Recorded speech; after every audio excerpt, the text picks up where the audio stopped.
Hello, everybody. I'm Burt Garland, a shareholder at Ogletree Deacons in the St. Louis office, and welcome to This Week at Work. This Week at Work is the only show about the workplace that offers you front row seats and a microphone, featuring experts in human resources and employment law to bring you practical, timely, and accurate insights so you can more effectively lead your organization. It's Thursday, August 22nd, episode 292. Today, we ask, what's the difference between a non-compete and a fence? The answer? The fence actually shows you where the boundaries are. Well inside the boundary of Texas this week, a federal district court blocked the FTC's non-compete rule from taking effect nationwide. So yes, the world of non-competes remains in chaos. While Burt Garland and today's special guest Justin Allen can't paint a complete picture of the ultimate outcomes, they will at least touch up the fence to make sense of these new developments. Ogletree's recent article on the FTC's non-compete rule sparked serious conversation. Employers are left wondering what comes next. All this and more on This Week at Work. All right. Well, as everybody knows, I am not Phil Brandt, and honestly, only Phil can be Phil, of course. But what I am is excited to run point this morning on the show, and to help me along is and I don't know why Nick put this in here in the script, but I don't think that he would approve the designation of him being my understudy, but just let's call him my friend and colleague at Ogletree and my partner in crime for the morning, Justin Allen. Welcome back to the show, Justin. Thanks, Bert. Glad to be here, and especially in an interesting week in the world of non-competes. Looking forward to talking about it.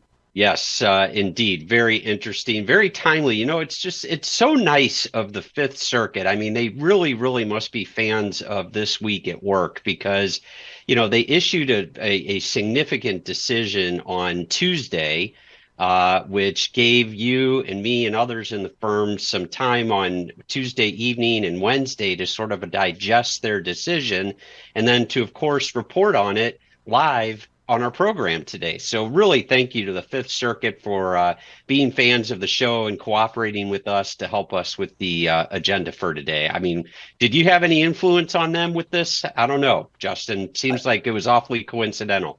I didn't, Bert. I was actually on the golf course Tuesday evening and checked my phone for the first time in an hour and had about 50 emails on the subject. So it caught me by surprise as well. All right. Well, Justin's going to help me break down this latest development with non-competes, and we'll offer some guidance through these turbulent times. And we'll go into that in depth later in the show. We do have some other things to cover today, which we'll do on during Lawyer on the Clock segment. But first, I recognize the value our listeners can bring to the show. So send your questions in if you're watching live from our custom player. And if you're viewing live on LinkedIn or YouTube, use that QR code when you can. Send in questions as well. We'll try to get to those as we move along. With that said, let's get to our couple of poll questions. We'd like your feedback on these. The first one is, do you have firsthand experience with non-compete agreements? And we've got 4 choices for you there. And the second poll question is, what would be your biggest concern if non-competes were restricted? And we've got 5 choices for you there. We do have a little bit of a catch-all there on no major concerns, but no cop-out answers there. These are all tough answers, and we ask that you share your thoughts in the comments, and you can easily ask your questions right in the same place where you participate in the poll. So now let's kick it over to our Lawyer on the Clock segment. I feel kind of weird. Justin, maybe you can introduce Lawyer on the Clock. All right, Bert, are you ready to go on the clock? I am ready for Lawyer on the Clock. All right, it's time to look into what's trending in employment law. Lawyer, you're on the clock. So today I want to talk about 3 recent developments here, and they're all sort of tied into things that we've been chatting about on the program for quite a while.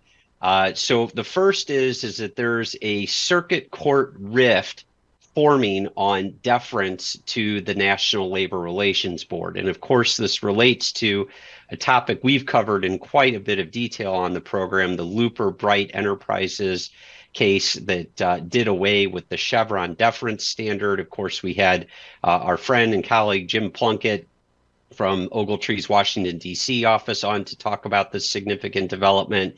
And what appears to be happening in light of Looper Bright is that some of the federal appeals courts are really beginning to diverge on how the end of the Chevron doctrine will impact judicial review of National Labor Relations Board decisions moving forward, whether they're going to continue to defer to the board or not. Last week, the U.S. Court of Appeals for the Sixth Circuit broke with 5 other circuits, and they cited Looper Bright in doing so, saying that it doesn't yield to the NLRB's readings of the National Labor Relations Act. So I, of course, our listeners here in Missouri, we're in the 8th Circuit. Justin and our listeners over in Indiana and in Illinois are in the 7th Circuit. That's the circuit where I used to work when I got out of law school for a federal district judge. And then on the other side of Justin's state, there is the 6th Circuit, covering several of the states backing up to the other side of Indiana there. And so the 6th Circuit basically said that it's not going to necessarily defer to the NLRB's interpretations of the National Labor Relations Act. And so one of the things that, of course, the NLRA does is it gives litigants that lose at the NLRB an opportunity to seek judicial review in the court system. And basically, the NLRB cannot enforce its own orders.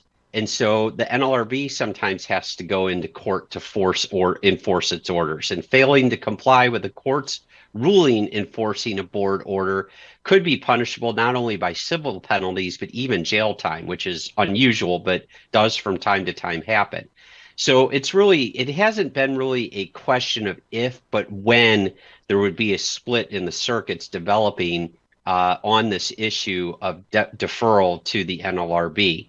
And basically, the NLRB's been around for about 90 years, and the board has been interpreting and fleshing out a relatively bare bones law, the National Labor Relations Act, in the course of policing workers' organizing rights. And one legal professor said that the NLRA is written more like the 10 Commandments than the Federal Register, which means that the law itself is, like he said, kind of bare bones.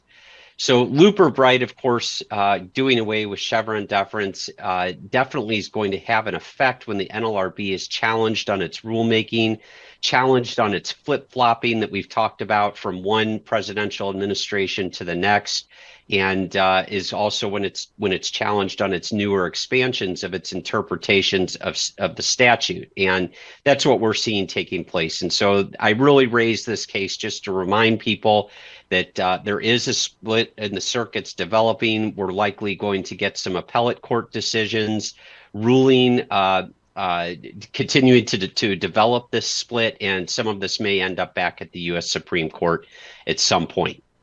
All right, so I want to move on to the next topic here, and this one is pretty significant. U.S. payrolls were reduced or marked down by the most since 2009 in preliminary data.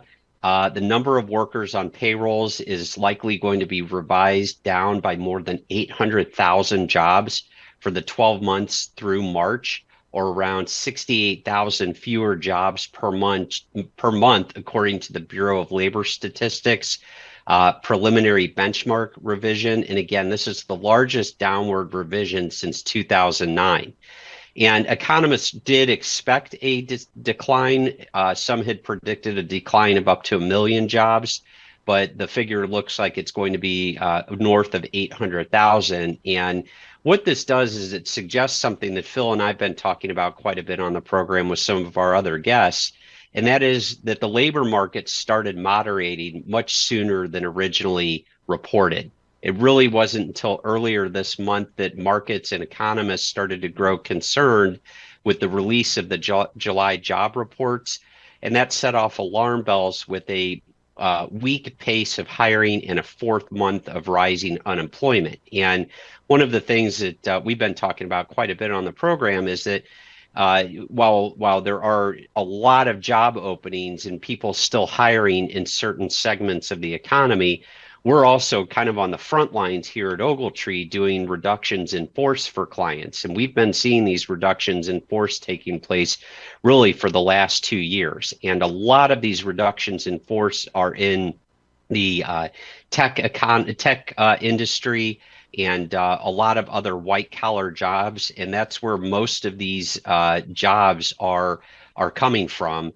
That this downward hiring figure is coming from. It really is largely in the white collar sector.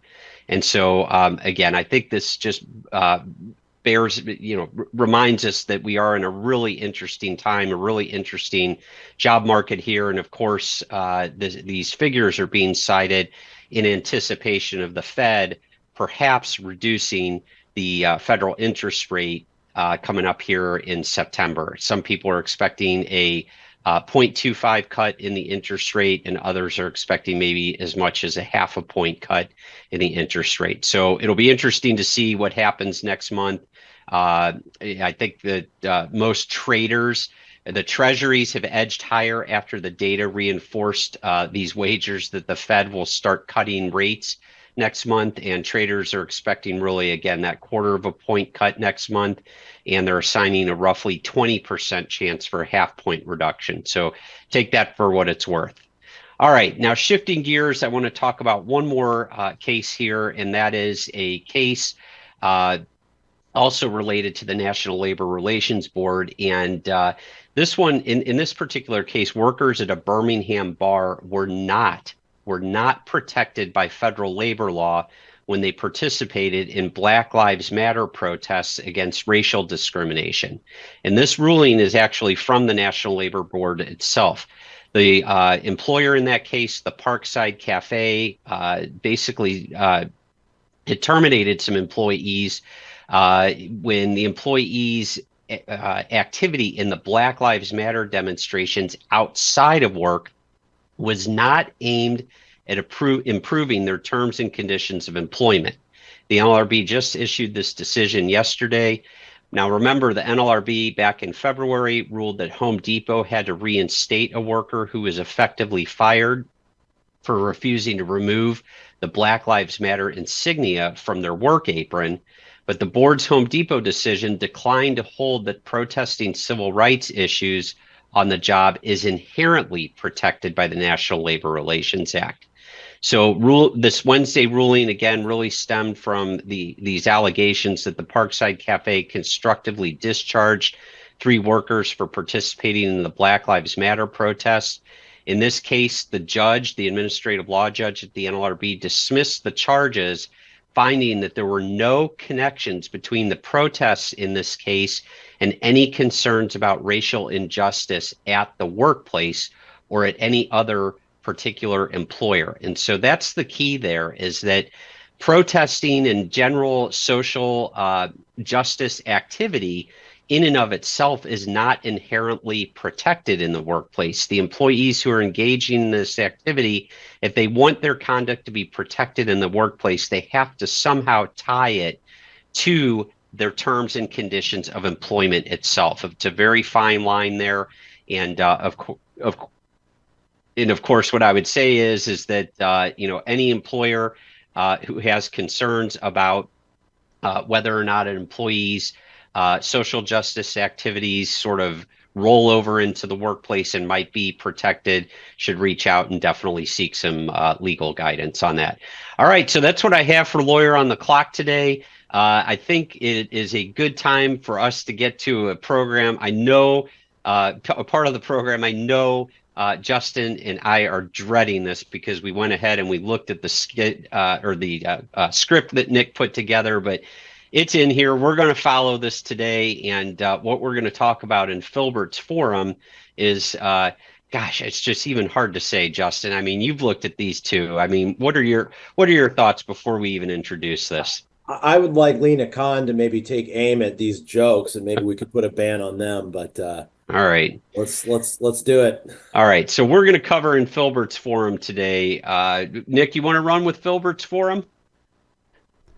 I certainly can. I can't take all the credit for these jokes, with all these compliments. I just can't take all the credit for this. But all right, so let's go ahead and get into Filbert's forum. You've just entered Filbert's Forum, where we peel the onion back and take a lighter look at the workplace. All right, so we have just three. I'll tell you right now, so you know we'll get out of this pretty quickly. Just three jokes here, and the first is, what do you get when you cross a new hire with a non-compete agreement? Justin, you have any guesses on this one? I don't. All right. All right. Well, it is a whole lot of confusion and a date with your counsel. Oh, gosh. No. All right. No. Okay. No. All right. We'll try another one then. Let's try number 2. How many lawyers does it take to explain a non-compete? I would say I a hope bunch. just one. If you got a good one.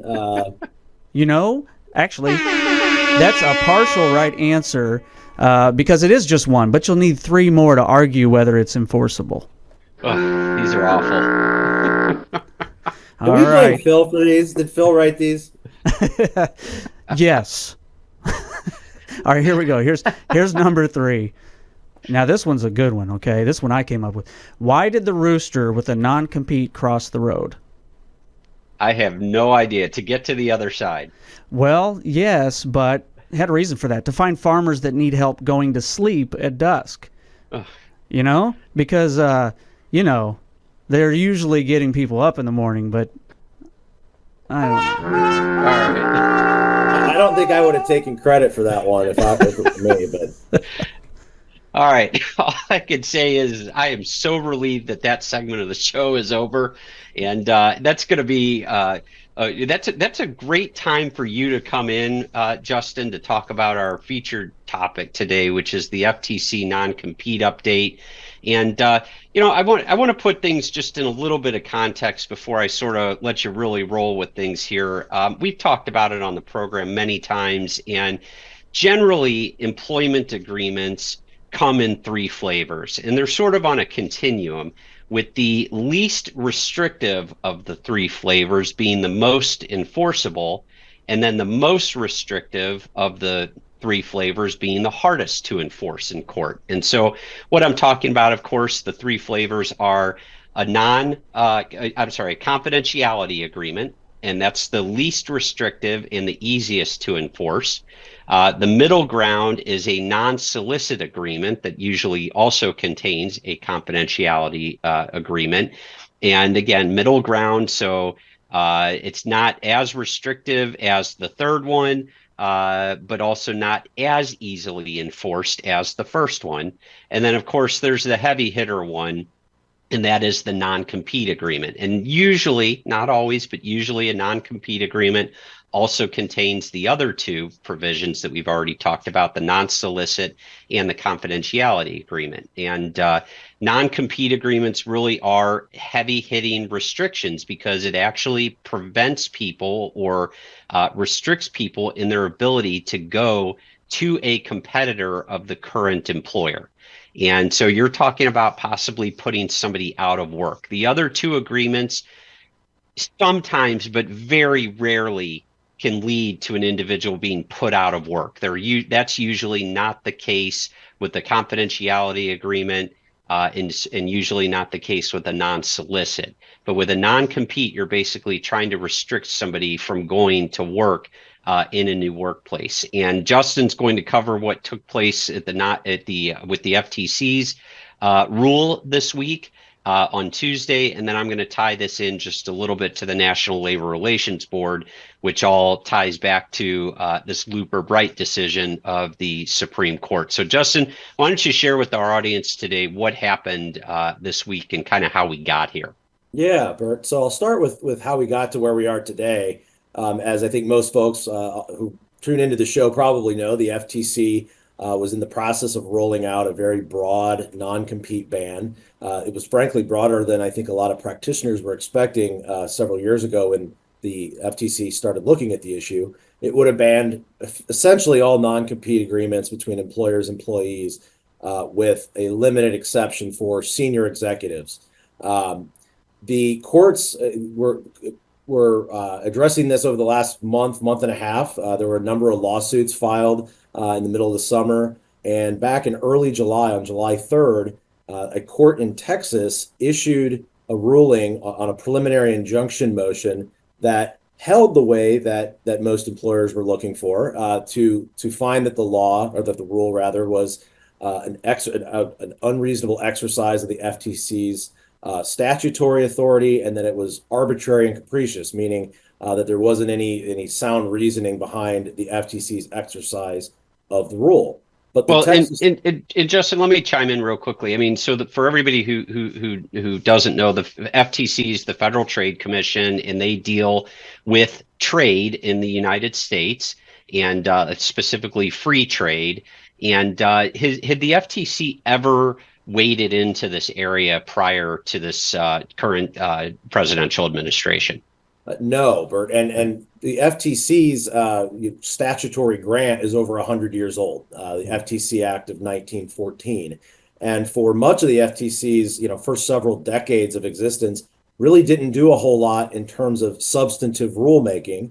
It's become more active as an agency over the last several decades. But this issue of non-competes has always been one that's been left to the states. Some states have common law rules, judge-made law. Other states have statutes that set boundaries or presumptions for non-competes and restrictive covenants agreements. So this was a very large grab of power by the FTC.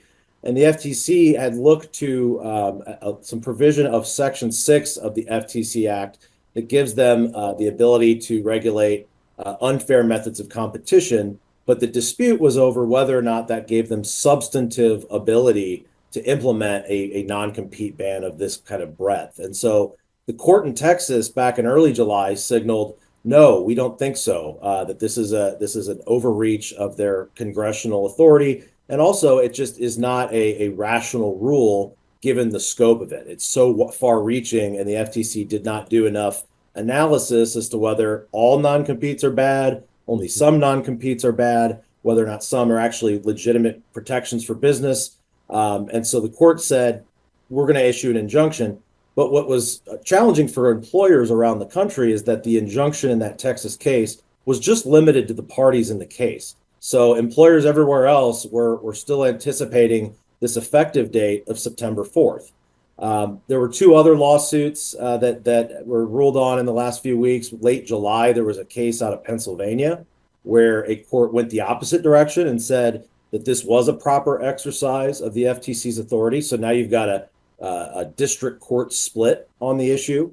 And then you had another case just last week in Florida that ruled similar to the Texas court, a little bit narrower reasoning. The court expressed some, there was some expression that perhaps the FTC has some authority in this space, but ruled that the FTC simply went too far with the blanket ban. And so you've got these divergent court opinions, and all the while, employers are staring down the barrel of this September 4th effective date of the rule. And one of the things that the rule required was for that employers to send out notices to their employees telling them, hey, if you've got a non-compete, it's no longer enforceable. And so employers were stuck in this weird position of thinking this rule probably isn't going to survive.